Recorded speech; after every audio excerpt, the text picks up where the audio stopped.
Angry tea pluckers at Kaporet Tea Estate in Konoin constituency at the border of Kericho and Bomet counties set ablaze a portion of the tea bushes and fired for processing tea.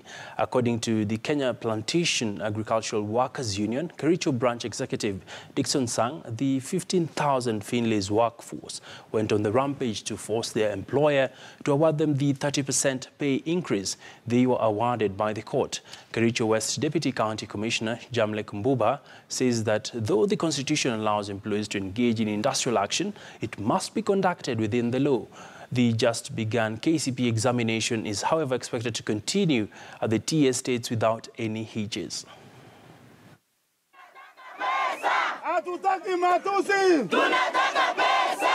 Lakini ya kuhusunisha ni kwamba matajiri za mashamba ya majani chai hapa Kericho wameanza kutesa wafanyakazi members wetu ambao ni wafanyakazi wao kwa kuwafurusha kwa manyumba despite the fact that tuliweza kuobtain court order.